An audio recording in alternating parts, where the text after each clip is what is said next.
అంబటి రాంబాబు గారు, ఈరోజు మీరు ప్రెస్ మీట్ పెట్టి ఈరోజు జగన్మోహన్ రెడ్డి కారు కింద ఈ విధంగా పడి చనిపోయారు అని సంఘటన తెలిసిన తర్వాత, క్లారిటీగా తెలిసిన తర్వాత నువ్వు ప్రెస్ మీట్ పెట్టి ఏమంటున్నావు?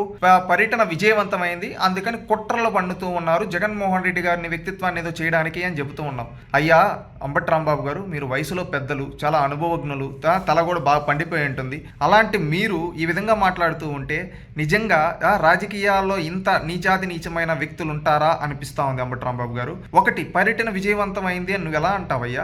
ఒక మనిషి, ఇద్దరు మనుషులు ప్రాణాలు కోల్పోతే ఒక మనిషిని జగన్మోహన్ రెడ్డి కారు కింద పెడితే తలకాయ నిమ్మకాయ తొక్కించుకొని పోయినట్టు జగన్మోహన్ రెడ్డి తొక్కించుకొని పోతే ఆ పర్యటన విజయవంతం అయింది అని నువ్వు అంటున్నావంటే మీరు మనుషులు ప్రాణాలు తీసి పర్యటనలు విజయవంతం చేసుకుంటున్నారనుకోవాలా? అంబటి రాంబాబు గారు సమాధానం చెప్పండి. మళ్ళీ మీరేదో ఏమి తెలియనట్టుగా జగన్మోహన్ రెడ్డి గారి వ్యక్తిత్వాన్ని అన్నట్టు నువ్వు మాట్లాడుతున్నావు. జగన్మోహన్ రెడ్డి ఏమన్నా శుద్ధపూస అని ప్రజలు అడుగుతున్నారు. ఎందుకంటే మీ పార్టీ చరిత్ర గతం నుంచి అంటూ ఉండేవాళ్ళు ఈ విధంగా శవాల మీద రాజకీయాలు చేసేవాళ్ళని. ఈ రోజు ఇది చూస్తూ ఉంటే నిజంగానే శవాల కోసం మీరు ఏ విధంగా ఉంటున్నారు, మనిషి ప్రాణాలంటే మీకు ఏ విధంగా లెక్కలేదో దీన్ని బట్టి అర్థమవుతుంది. ఎందుకంటే రాజకీయ భవిష్యత్తు మొదలైందే సంతకాల సేకరణ, శవాల ముందర సంతకాల సేకరణ చేసుకుంటూ, ఆ తర్వాత అధికారం లేకొచ్చింది ఇంట్లో వ్యక్తిని గొడ్డలు పోటేసి, తర్వాత అధికారం లేకొచ్చి, ఆ తర్వాత కోడికత్తి డ్రామాలు, గులకరాయి డ్రామాలు, ఇలాంటి డ్రామాలు ఎన్నో చూశారు ప్రజలు. ఈ రోజు అధికారంలోకి కోల్పోయిన తర్వాత మీరేం చేస్తూ ఉన్నారు?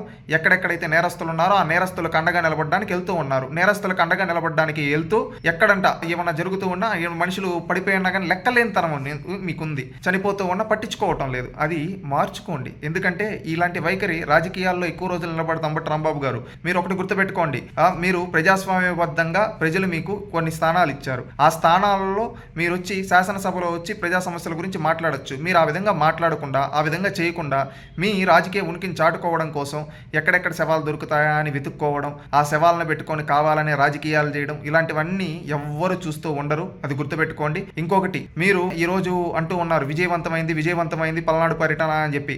ఒకటి, పల్నాడు పర్యటనలో జగన్మోహన్ రెడ్డి గారికి పర్మిషన్ 100 మందికి ఈ విధంగా ఇవ్వడం జరిగింది. పర్యటనలో పర్మిషన్, ఆ పర్మిషన్ 100 మంది కన్నా ఎక్కువగా గుంపుగా బల ప్రదర్శన కోసం వచ్చింది మీరు కదా. పోలీసులు మీకు రూల్స్ అండ్ రెగ్యులేషన్ చెప్పి ముందుగా ఈ విధంగా లా అండ్ ఆర్డర్ ఇష్యూస్ వస్తున్నాయని చెప్తున్నా పట్టించుకోకుండా కనీసం ఇంగిత జ్ఞానం లేకుండా కావాలనే వెళ్ళారు. వెళ్తూ నువ్వు ఈరోజు విజయవంతమైందని చెప్తున్నావు అంటే, ఒక మనిషి, నీ నియోజకవర్గానికి సంబంధించిన ఒక మనిషి, అతని తలకాయ అక్కడ కింద పడిపోతే అతను తొక్కించుకుంటూ పోతే అది విజయవంతమైందా? ఫెయిల్యూర్ అయిందయ్యా. ఒకటి గుర్తుపెట్టుకోండి, ఇలాంటి శవ రాజకీయాలు చెయ్యొద్దండి. రాజకీయాల్లో ఉన్నప్పుడు ఒక హుందాతనంగా మాట్లాడడం నేర్చుకోండి. హుందాతనమైన రాజకీయం చేయండి. అంతేగాని మొన్న రప అన్నాడు జగన్మోహన్ రెడ్డి. రప అంటే అర్థం కాల. ఈ విధంగా రప మనుషులు ప్రాణాలు తీసుకుంటూ తన రాజకీయ ఉనికి కోసం చేస్తాడని అర్థమైంది. నాకు గతంలో ఇంట్లో వ్యక్తిని చంపించేసి రాజకీయం చేసినప్పుడు పదవి కోసం తెలియలేదు. మొన్న కార్యకర్తల్ని ఈ విధంగా మీరందరూ నా కుటుంబ సభ్యులంటే కార్యకర్తలు కూడా అనుకుంటున్నారు. సొంత తల్లిని ఏ విధంగా చేశారో చూసాం, కేసులు కోర్టులో వేశాడు. సొంత చెల్లెల్ని ఏ విధంగా చేశాడో చూసాం. నిన్న కూడా షర్మిల గారు కొన్ని పదాలు వాడారు. నా పైన జగన్మోహన్ రెడ్డి గారు చేసిన అత్యాచారాల్లో ఫోన్ ట్యాపింగ్ అనేది చాలా చిన్నది అంది. అంటే ఆ ఆడబిడ్డ ఎంత బాధపడి ఉంటే అంత పెద్ద పదం వాడుంటుంది.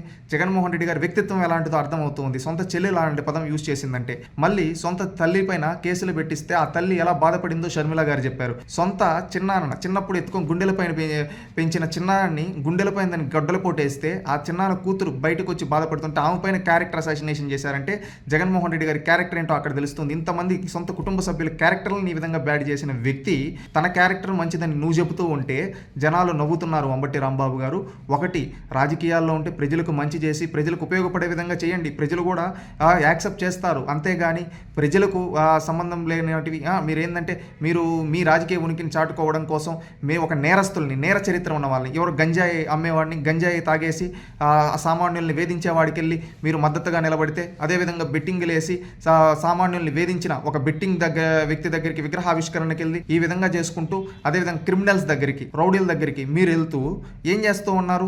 సమాజంలో ఉండే సామాన్య కార్యకర్తలు చంపించుకుంటూ పోతూ ఉన్నారు. ఈరోజు మీరు కుటుంబ సభ్యులు అంటే వైసీపీ కార్యకర్తలు కూడా భయపడతా ఉన్నారు. జగన్మోహన్ రెడ్డి అప్పుడు సొంత కుటుంబ సభ్యులను ఈ విధంగా వేధిస్తున్నారు, మనం కూడా కుటుంబ సభ్యులు అన్నాడు. అంటే తన రాజకీయం కోసం మనల్ని కూడా ఈ విధంగా ప్రాణాలు తీస్తాడా? ఈరోజు ఆ కార్యకర్త, ఒక దళిత కార్యకర్త, సామాన్యుడు జగన్మోహన్ రెడ్డి కార్యక్రమాన్ని ఉచితే అతన్ని తొక్కించుకుంటూ పోయాడు. కనీసం మానవత్వం చూపించలేదు జగన్మోహన్ రెడ్డి. సొంత కార్యకర్త కారి కింద పడిపోతే కనీసం ఆగి ఏం జరిగిందో, అతనికి ఏదన్నా అయి ఉంటుందేమో, హాస్పిటల్కి తీసుకొని పోవాలి, ఇంకేమన్నా చెయ్యాలా అని చెప్పి ఆలోచించకుండా తొక్కించుకుంటూ పోతూ ఉంటే, అంటే కార్యక్రమం అయిపోయిన తర్వాత మళ్ళీ ప్రెస్ మీట్ పెట్టినప్పుడు నాకేం తెలుసు ఇట్లా మాట్లాడుతున్నాడంటే ఇతన కార్యకర్తల్ని ఏ విధంగా ప్రాణాలు తీసేస్తాడో, ఇతని కార్యకర్తల ప్రాణాలు తీసి రేపు మళ్ళీ అధికారంలోకి రావాలనుకున్నాడు. ఇది మళ్ళీ ఇలాంటి ఒకటిని కూడా కూటమి ప్రభుత్వంపై రాజకీయం చేయడం కోసం, సమాజంలో law and order issues create చేయడం కోసం జగన్మోహన్ రెడ్డి ఈ విధంగా ప్రయత్నిస్తున్నాడని రాష్ట్ర ప్రజలు అనుకుంటున్నారు. అంబటి రాంబాబు గారు, ఒక్కటి తెలుసుకోండి, హుందాతనమైన రాజకీయం చేయండి. ఇకనైనా తప్పులు చేసుకుంటూ పోతే రేపు భవిష్యత్తులో డక్అవుట్ అయిపోతారు. గుర్తుపెట్టుకోండి. మీరు రప్ప రప్ప రప్ప అంటూ మనుషులు ప్రాణాలు తీస్తే రేపు రప్ప రప్ప రప్ప అంటూ ప్రజలు గుద్దబోయే దానికి ప్రజాస్వామ్యబద్ధంగా ఓట్లు ఇలా లాస్ట్ 151 నుంచి ఇప్పుడు 11కి వచ్చారు. రేపు భవిష్యత్తులో అవి కూడా లేకుండా పోతాయి. ఇప్పటికన్నా మానవత్వం ప్రదర్శించండి. అంతేగాని మనుషులు ప్రాణాలు పోతే ఇది సక్సెస్ అయింది ప్రోగ్రామ్ అని ఈ విధంగా మాట్లాడతామంటే ప్రజలు ఎవ్వరూ యాక్సెప్ట్ చేసే పరిస్థితుల్లో లేరు. గుర్తుపెట్టుకు, ప్రజలు అన్నీ గమనిస్తున్నారు. మీలాంటి వ్యక్తులు రాజకీయాలకు పట్టిన చీడపురుగులు, ఇలాంటి చీడపురుగుల్ని మందుగొట్టి ఇలాంటి రాజకీయాల నుంచి తరిమేస్తేనే రాజకీయాలు బాగుపడతాయని ప్రజలు అనుకుంటున్నారు. అంబటి రాంబాబు గారు, పద్ధతి మార్చుకొని హుందాతనంగా మాట్లాడడం నేర్చుకోండి.